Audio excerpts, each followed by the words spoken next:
မင်္ဂလာပါခင်ဗျာ Revolut Burma News Channel ကနေပြီးတော့ဩဂတ်လ17ရက်နေ့မနက်ပိုင်းရရှိထားတဲ့သတင်းများကိုတင်ဆက်ပေးပါမယ်ပထမဆုံးတင်ဆက်ပေးရမယ်စခန်းသိမ်းတိုက်ပွဲသတင်းကတော့မန္တလေးတိုင်းတပိတ်ချင်းမြို့နယ်မှာစစ်တပ်စခန်း8ခုကိုပြည်သူ့ကာကွယ်ရေးတပ်မတော်မန္တလေးကသိမ်းပိုက်ထားပြီးတော့ဆက်လက်ထိုးစစ်ဆင်တိုက်ခိုက်နေတယ်ဆိုတဲ့သတင်းကိုတင်ဆက်ပေးပါမယ်ပြည်သူ့ကာကွယ်ရေးတပ်မတော်မန္တလေးဟာတပိတ်ချင်းမြို့နယ်အတွင်းမှာရှိတဲ့တတ်မှတ်ထားတဲ့စီးရေးပြစ်မှတ်များကိုဆက်လက်ထိုးစစ်ဆင်တိုက်ခိုက်လျက်ရှိရာတပိတ်ချင်းမြို့နယ်မှာရှိတဲ့ခလာရ148တပ်စခန်းကြောက်ဖြူရွာတပ်စခန်းနဲ့လိတ်ကျရွာတပ်စခန်းတို့ကိုထပ်မံသိမ်းပိုက်ရရှိသွားပြီလို့သိရပါတယ်ဩဂတ်လ9ရက်နေ့မှာတပိတ်ချင်းမြို့နယ်အတွင်းမှာကွင်း30ရွာတပ်စခန်းလက်ပံပြန့်ရွာတပ်စခန်းဖိုကုန်းတပ်စခန်းဝတ်တေရွာတပ်စခန်းနဲ့ဖတ်ရှီရွာတပ်စခန်းတို့ကိုအပိသက်သိမ်းပိုက်ရရှိထားပြီးဖြစ်ကြောင်းသိရှိရပါတယ်ယခုအခါမှာတပိတ်ချင်းမြို့နယ်အတွင်းမှာတပ်စခန်းစုစုပေါင်း10ခုကိုသိမ်းပိုက်ရရှိထားပြီးတော့လက်နက်ခဲယမ်းများကိုလည်းသိမ်းဆည်းရရှိခဲ့တယ်လို့သိရပါတယ်တပိတ်ချင်းမှာစစ်တပ်ကင်းစင်နယ်မြေဖြစ်ရန်အတွက်စစ်ကောင်စီရဲ့လက်ယုံတပ်တစ်ခုနဲ့စစ်တင်တန်းကျောင်း2ခုသာကြန့်ရှိတော့ကြောင်းသတင်းရရှိပါတယ်ခင်ဗျာနောက်ထပ်တင်ဆက်ပေးရမယ့်သတင်းကတော့ရှမ်းပြည်နယ်လာရှိုးမြို့တဝိုက်မှာရှိတဲ့အထင်ကရနေရာများမှာမဟာမိတ်တပ်ဖွဲ့နိုင်ငံရေးဌာနလုပ်ငန်းအဖွဲ့ကအထူးဒေသအလံနဲ့ MNDAA တပ်မတော်အလံများလွှင့်တင်ခဲ့တယ်ဆိုတဲ့သတင်းကိုတင်ဆက်ပေးပါမယ်။လာရှိုးလွတ်မြောက်ရေးလှုပ်ရှားမှုပြီးဆုံးတာနဲ့ဩဂတ်လ10ရက်နေ့မှာမဟာမိတ်တပ်ဖွဲ့နိုင်ငံရေးဌာနအလုပ်အဖွဲ့ဟာပြည်ထောင်စုမြန်မာနိုင်ငံတော်အထူးဒေသ1အလံနဲ့မြန်မာအမျိုးသားဒီမိုကရက်တစ်မဟာမိတ်တပ်မတော်အလံကိုနောင်မွန်ကနေပြီးတော့လာရှိုးလမ်းတစ်လျှောက်မှာရှိတဲ့ဟိုပိတ်ဒေသနဲ့ယူနိုင်ဒေသလိုမျိုးအရေးကြီးတဲ့အထင်ကရနေရာများမှာလွှင့်တင်ခဲ့တယ်လို့သိရပါတယ်။မှတ်တိုင်တစ်ခုစီမှာလွှင့်တင်ထားတဲ့အထူးဒေသအလံများနဲ့ MNDAA တပ်မတော်အလံများဟာတော်လှန်ရေးစိတ်ဓာတ်နဲ့ယုံကြည်ချက်တရက်ကိုစားပြုပြီးတော့အမျိုးသားကိုယ်ပိုင်အုပ်ချုပ်ခွင့်ရဲ့မြင့်မားသောအခွင့်အရေးနဲ့အကျိုးစီးပွားကိုကာကွယ်ရန်အထူးအုပ်ချုပ်ရေးဒေသတရဲ့တန်ထိတ်ထံကိုပြသကတပ်မတော်နဲ့ပြည်သူများကြားမှာစီလုံးညီညွတ်မှုနဲ့တိုးတက်မှုကိုလမ်းညွှန်ပြသနေခြင်းဖြစ်ကြောင်းသတင်းရရှိပါတယ်ခင်ဗျာနောက်ထပ်တင်ဆက်ပေးရမယ့်သတင်းကတော့လာရှိုးမြို့ထဲမှာပြစ်ခတ်တမ်းတွေမကြားရတော့ပဲ၄ရက်အကြာမှာတော့ဗျူဟာလန်းနဲ့ရက်ကွက်9မှာကြန့်ရှိနေသေးတဲ့စစ်ကောင်စီအလောင်းတွေကိုမိရှို့ပြီးတော့မြို့တွင်းရဲ့နေရာအသီးသီးမှာကိုကန့်တက် MNDAA ရဲ့လုံခြုံရေးရဲတပ်ဖွဲ့ဝင်တွေကကင်းဆောင်နေကြတယ်ဆိုတဲ့သတင်းကိုတင်ဆက်ပေးပါမယ်။တိုက်ပွဲအတွင်းမှာတေဆုံးခဲ့ကြတဲ့အရက်သားတွေအပြင်စစ်ကောင်စီတပ်သားတွေရဲ့အလောင်းတွေကိုမနေ့ကနေရာအသီးသီးမှာမိရှို့ခဲ့တယ်လို့သိရပါတယ်။ရက်ကွက်တွေထဲမှာအချိန်တစ်ခုကြာထားရှိခဲ့တဲ့အလောင်းတွေကြောင့်ပုတ်စော်နန်းတွေထွက်ပြီးတော့ခွေးတွေကလည်းအသားစားတွေကိုကိုက်ဆွဲပြီးတော့စားနေကြတာကိုတွေ့ရပါတယ်။ဗျူဟာလန်းထဲမှာစပစ်ကြတော့ကမိုင်းမော်လန်ပန်ဝိုင်လန်းကြားတွေထဲမှာစစ်ကောင်စီကင်းတွေစောင့်နေတယ်တိုက်ရင်နဲ့စုပ်လိုက်ရင်နဲ့မနိုင်တော့ပဲတိုင်းထဲမှာပြန်စုကြတယ်လမ်းကျိုလမ်းကြားတွေထဲမှာတေနေကြတာဒီနေ့မှမီးရှို့ဖြစ်တာလို့ဗျူဟာလန်းမှာနေထိုင်တဲ့စစ်ဘေးရှောင်ပြည်သူတို့ကပြောဆိုထားပါတယ် MNDAA အနေနဲ့လက်ရှိလာရှိုးမြို့တွင်းထဲမှာလုံခြုံရေးရဲတပ်ဖွဲ့ဝင်တွေကိုမြို့ရဲ့နေရာအသီးသီးမှာချထားတာကိုတွေ့ရပါတယ်အလားတူပဲမပေါက်ကွဲပဲနဲ့ကြန့်ရှိနေသေးတဲ့လက်နက်ကြီးတွေကိုပန်းချံအောက်အနီးဗျူဟာလန်းနဲ့ရမခတိုင်းအနီးမှာတွေ့ရှိနေရသေးတာကြောင့်လူထုတွေအနေနဲ့အသွာလာအထူးဂရုစိုက်ကြဖို့ကိုကန့်တက်ကညွှန်ကြားထားတယ်လို့သိရပါတယ်လာရှိုးမြို့ကန်တအုပ်ကတိုက်ခိုက်ရေးတပ်တွေကတော့ရှေ့တန်းကိုပြန်ထွက်သွားကြပြီအခုကမြို့ရဲ့လုံခြုံရေးအဖြစ်ရဲတပ်ဖွဲ့တွေပြန်ဝင်လာကြတယ်လို့ပြောဆိုထားပါတယ်လာရှိုးမြို့တဲကဒေသခံပြည်သူလူထုဟာပြန်လည်ဝင်ရောက်လာကြပြီးတော့အများစုကလည်းစစ်ကောင်စီရဲ့လေကြောင်းတိုက်ခိုက်မှုကိုစိုးရိမ်နေကြကြောင်းသတင်းရရှိပါတယ်ခင်ဗျာ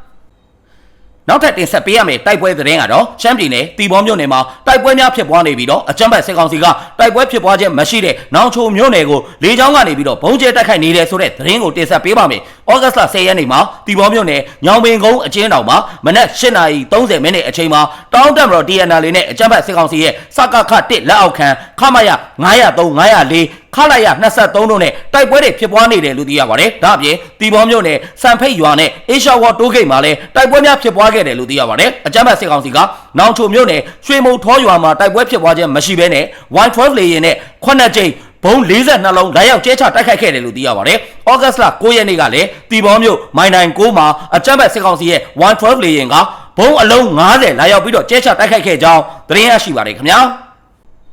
ဆက်လက်ပြီးတင်ဆက်ပေးရမယ့်သတင်းကတော့တိုက်ပွဲတွေပြင်းထန်နေတဲ့တီဘောမြို့မှာတီဘောအကျဉ်းထောင်ကအကျဉ်းသား109ဦးကိုတောင်းတမတော် PSLF TNL ကကယ်ထုတ်နိုင်ခဲ့တယ်ဆိုတဲ့သတင်းကိုတင်ဆက်ပေးပါမယ်။ TNL ကကယ်ထုတ်ခဲ့တဲ့အကျဉ်းသားတွေထဲမှာနိုင်ငံရေးအမှုနဲ့29ဦး၊မူရဲအမှုနဲ့62ဦးနဲ့လူရဲမှု9ဦး၊မရင်းမှု2ဦး၊လူတက်မှု1ဦးစတဲ့အမှုတွေပါဝင်တယ်လို့သိရပါတယ်။ဩဂတ်လ10ရက်နေ့ညနေပိုင်းမှာတော့တီဘောအကျဉ်းထောင်ကို TNL ကသိမ်းပိုက်နိုင်ခဲ့ပြီးတော့ထောင်ဆောင်ပေးတဲ့စစ်ကောင်စီတပ်ဖွဲ့ဝင်10နဲ့ချီပြီးတော့လဲ TNL ကဖမ်းဆီးရရှိထားတယ်လို့သိရပါတယ်။ဩဂတ်လ10ရက်နေ့မနက်ပိုင်းမှာတီဘောအကျဉ်းထောင်အနီးတိုက်ပွဲတွေရောက်လာတာကြောင့်အကျဉ်းသားတွေဟာကိုနီးကိုဟန်နဲ့ထောင်ဖောက်ပြီးတော့ထွက်ပြေးကြတာဖြစ်တယ်လို့ ထွက်ပြေးလာတဲ့အကျဉ်းသားတွေကပြန်လည်ပြောပြခဲ့ပါတယ်တီဘောအကျဉ်းထောင်ထဲမှာအကျဉ်းသားစုစုပေါင်း199ဦးရှိပြီးတော့ကျန်တဲ့အကျဉ်းသားတွေကတော့ကိုနီးကိုဟန်နဲ့ထွက်ပြေးကြပြီးအကျဉ်းသား109ဦးကိုတော့ TNL ကထိမ့်သိမ်းထားတယ်လို့သိရပါတယ်တီဘောမျိုးကိုတောင်းတက်မတော် TNL နဲ့ပူးပေါင်းတပ်ဖွဲ့တွေကတိုက်ခိုက်နေတာဖြစ်ပြီးတော့ဩဂတ်လ10ရက်နေ့မှာတိုက်ပွဲတွေဟာတီဘောမျိုးအထီကိုရောက်ရှိလာပြီးတော့တီဘောရဲစခန်းကိုလည်း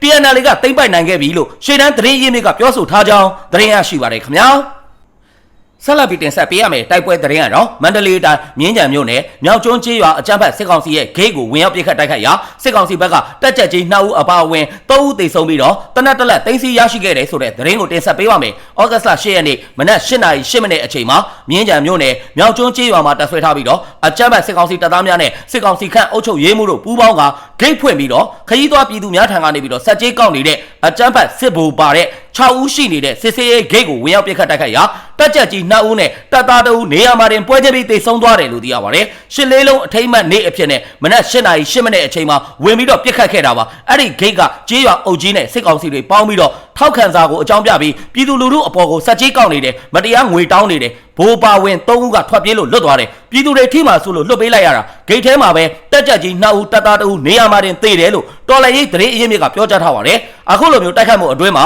အကြမ်းဖက်စစ်ကောင်စီရဲ့ဘိုး2ဦးထွက်ပြေးတဲ့အချိန်မှာလိုက်လံပစ်ခတ်တော့လေပြည်သူများထိမှမှာစိုးရိမ်တဲ့အတွက်လွတ်ပေးလိုက်ရခြင်းဖြစ်တယ်လို့သိရပါတယ်သေဆုံးသွားတဲ့အကြမ်းဖက်စစ်ကောင်စီတပ်သားတွေဇီကနေပြီးတော့ M3 အမျိုးအစားတနက်တက်လက်နဲ့ခဲယမ်းတချို့ကိုလည်းသိမ်းဆည်းရရှိခဲ့တယ်လို့သိရပါတယ်၎င်းတိုက်ခိုက်မှုကိုမြင်းကြံမြို့နယ်ပြည်သူ့ကာကွယ်ရေးတပ်ဖွဲ့ရဲ့ကိုကဲမှုအောက်မှာရှိတဲ့အမေသွေးပျောက်ကြားတပ်ဖွဲ့မြင်းကြံနဲ့ຫນွေဦးစစ်တီတော်အဖွဲ့တို့ကပူးပေါင်းတိုက်ခိုက်ခဲ့ခြင်းဖြစ်ကြောင်းသတင်းရရှိပါတယ်ခင်ဗျာဆက်လက်ပြီးတင်ဆက်ပေးရမယ့်သတင်းကတော့ရှမ်းပြည်နယ်အရှေ့မြောက်တိုင်းစစ်ဌာနချုပ်ကဖမ်းဆီးရမိထားတဲ့စစ်တုံးဗန်းများနဲ့မိသားစုဝင်များကိုကယ်ဆယ်ရေးစခန်းများထူထောင်ပြီးတော့ MNDAA ကစေကူတာပေးနေတယ်ဆိုတဲ့သတင်းကိုတင်ဆက်ပေးပါမယ်။လာရှိုးမြို့အရှေ့မြောက်တိုင်းစစ်ဌာနချုပ်မှာတပ်ဆွဲထားတဲ့မင်းအွန်လိုင်းရဲ့အာဏာသိမ်းစစ်တပ်များအားလုံးလက်နက်ချပြီးတဲ့နောက်စစ်တုံးဗန်းအဖွဲ့ကိုမဟာမိတ်တပ်ရဲ့နောက်တန်းမှာယာယီအခြေချနေထိုင်ခိုင်းခဲ့တယ်လို့သိရပါတယ်။စစ်တုံးဗန်းများရဲ့မိသားစုဝင်အများအပြားကိုလည်းအတူတကွလွှဲပြောင်းပေးခဲ့ပြီးတော့မကြာသေးမီကမှလက်နက်ချတဲ့အာဏာသိမ်းတပ်ဖွဲ့ဝင်များနဲ့၎င်းတို့ရဲ့မိသားစုဝင်များကိုပုံမကောင်းမွန်စွာလိုက်လျောညီထွေဖြစ်စေရန်အတွက်မဟာမိတ်တပ်ဖွဲ့ဟာ